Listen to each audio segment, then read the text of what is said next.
You have no choice in the matter. Again, another thing my grandpa used to always say. You don't always have to like them, but you always have to love them. I can tell you there were many times I did not like my sisters. Now I've gotten to the point where I kind of like my sisters. But there are times, now even now, there are still times where I'm just like, I don't like you. But I still love you. There are going to be times now where I'm going to look at some of you and I'm going to go, I don't like you, but I still love you.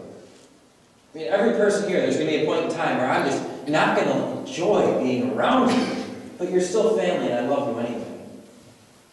Families have ups and downs. It's just the way it works. I would never now, in a million years, wish that I was an only child. I love my family and I would never want them gone. The reason that's changed is because I've grown. I've matured. I've learned how important they truly are to me. You can't disown, deny, or reject family. That goes for the church as well. I wanted to see them gone because I was immature. And I didn't realize truly how important they were. What they meant to me. How they formed me. How they made me who I am. To be in a church family and to have a desire for anyone to no longer to be a part of the family is to want to disown anyone is a sign of immaturity. It's a sign that you are truly just a child. You're not an adult. We cannot banish anyone from the church. Okay? Now, don't hear me saying that, okay, I know Paul said there's a time when people need to be kind of ushered out. But we cannot banish people from the family. There's only one person with the power to do that. And that's themselves. The relationship in the family is based on faith. Based on the Spirit. The reception of the Spirit, which comes only by faith. The only way they are not part of the family is if they choose not to have faith and not to live by it. If they choose not to be a part of the family. Faith is the determining factor of family. But for us to wish that upon them, for us to wish them gone, is childish. It's not love. One thing that I have with my family that I have never been able to experience anywhere in such a form is trust. I'm sure for most of you, you trust members of your family more than you trust anybody else. Now, I'm including husband and wife and members of the family, okay? They may not be blood, but they're close enough. One thing that I have with my family is that trust. No matter who you are, when you go home and sit on the couch, you generally get comfortable. You go to your home, you take off your shoes, kick your feet up, lay back. But you don't have to worry about what they think. They're not going to start judging you. They live with you every day. They're not going to judge you by one action. It's okay. You can relax. You can be you. You can be comfortable. But say you came over to my house. You were visiting me. You walk in the door. You take your shoes off at the door. You go back, sit on the couch. You make sure 2 feet are on the floor. You're sitting up straight. You're not slouching. You're not kicking your feet up on anything. You're stiff. You're not comfortable. Because that's not family. There's something about family that disarms us. I've been here in Oswego for almost 9 months now. It's a long time. But if you ask me where my home is, I'll still tell you it's in Michigan. Even though the home I left, the house I left, my family doesn't live in it anymore. I've lived in the same exact house my entire life until I moved here. And then my family moved while I was gone. And I came back to a different house. But that's still home. I have a comfort level there which is unmatched by any other place when I'm home. That is what the church is supposed to be. Do you know that the same sisters I fought and argued with, who annoyed me more than any other person I have ever known, are also some of the most trusted people in my life? How could that ever be? How could you annoy me so much in this church building, but yet I trust you more than anyone else?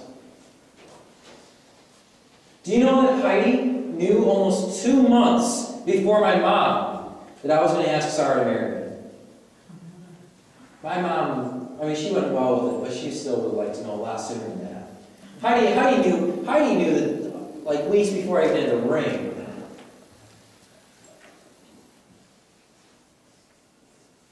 How do we transform that trust into our church family? How do we experience that trust here? Do we trust and forgive one another as much as we would our blood relatives? My sisters know things that I would never tell any of you. Now, is that right? I would say no. If this is supposed to be my first family,